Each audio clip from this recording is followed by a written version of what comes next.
This is the Cato Daily Podcast for Thursday, April 9th, 2020. I'm Caleb Brown. The advice from federal officials about how to minimize the risk of coronavirus infection has changed radically in just the last few weeks. What drove that initial, perhaps supremely damaging advice was a noble lie. Cato's Alex Nowrasteh says noble lies are still lies, and when they come from purported experts, they damage the trust that we all ought to have in people who possess expertise. Shortly after it became widely believed in the United States that this novel coronavirus that causes COVID-19 was going to be a substantial problem, face masks across the internet sold out. And the Surgeon General took to Twitter and said, "Don't wear face masks. They're not that helpful. We need to reserve them for medical personnel."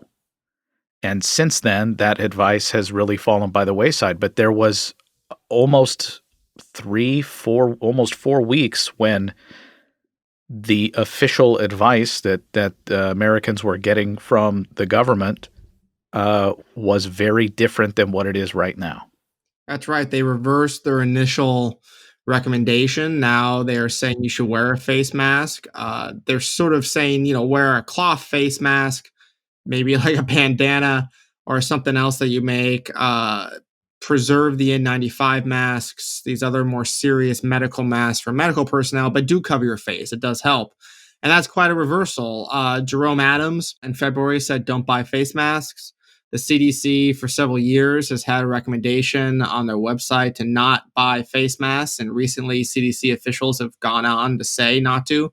But the CDC reversed course as well and said, no, you should cover your face when you're in public and walking around. It does reduce the transmission of COVID-19, makes it less likely that the virus will spread to other people, makes it less likely that you will get the virus. So it does help, but it's a tremendous reversal in a short period of time from a position that frankly seemed ridiculous to a lot of people. The notion that you shouldn't wear a mask, they don't help, to now one that does make a lot of sense.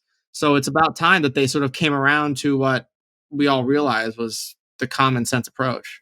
So it's hard to come to the conclusion that the CDC was not aware of the benefits of face masks. It's hard to believe that the U.S. Surgeon General would offer advice that was not true, or at least was bad advice. Do we have any evidence about whether or not this institution or this high-ranking government official knew that the advice that they were giving was not sound from a very practical, individual level way? Every time they said not to buy face masks, or virtually every time, it was combined with the justification that medical personnel needed them. And that if you buy them, then if you buy a mask, that's one less mask that could be used by somebody working as a nurse or a doctor or seeing actual patients. So I think that there's a lot of evidence that they wanted to save these masks for medical personnel. And that seems to be the justification for, I'd say, greatly exaggerating the ineffectiveness of masks. Sort of a noble lie, I would say, is the justification for a lot of these statements early on that tried to persuade people not to use them. So you use this term noble lie in a blog post at cato.org, and since then that term has sort of caught on with respect to this bad advice that was initially given by the government. That's right. And I think the downside of this advice is, the obvious one is that people didn't wear masks during a period of time when they should have. And as a result, there are more people who have caught the virus as a result of that. But the other long-term consequence of this is that people are going to be a little less trusting of experts. And that's terrible because the experts in this case know a lot about this virus. They know how it spreads. They know about diseases. And the rest of us who are amateurs, we need to be able to listen to them and trust the advice that they were giving us. And it just becomes so much harder to do that when we know that they have lied for noble reasons, but they have lied to us in the past about the effectiveness of masks. Why is distrusting experts such a cost? Experts have expertise in these different topics, right? It's part of the word. And issues like a virus, a pandemic, things like this, very few people understand how they work. So if we're going to be able to, as just, normal people, you and I out there, change our behavior to minimize our chances of getting sick, I'm not going to be able to learn virology in a couple hours to be able to change my behavior. I have to rely on the judgments of people who have spent years, decades studying this. And if I have doubt that what they're telling me is accurate, if I think they might have other motives, if I think they're going to lie, even if for good reason to me, then I'm going to be less likely to take to heed warning to their other legitimate comments about how I can limit the spread of this virus. I think it's important that we all change our behavior to limit the spread of this, but we have to change it in ways that make sense and that actually work. And experts know how that is, how we need to change.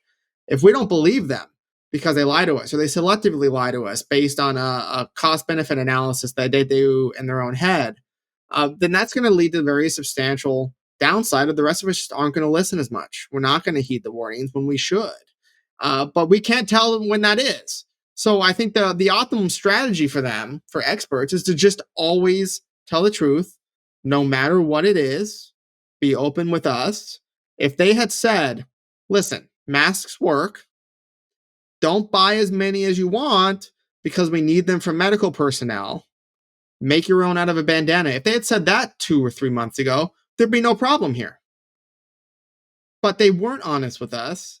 And as a result, this is a problem. This is a problem that's been in politics for a very long time.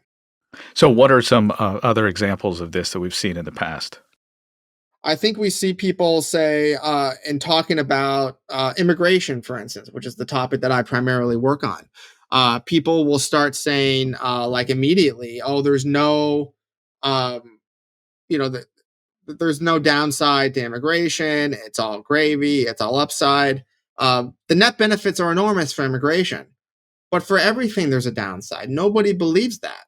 Like some individual Americans are going to compete a little bit more with immigrants. Some individual immigrants are going to commit crimes, right? It's just that net economic benefits for Americans are tremendously positive, and they're much less likely to commit crimes than native-born Americans, right? So I think that the line that we want to use is be open. Just be honest. Don't sugarcoat anything. Lay out the facts. Alex Nowrasteh directs immigration policy studies at the Cato Institute. Subscribe to the Cato Daily Podcast wherever you please and follow us on Twitter @Cato Podcast.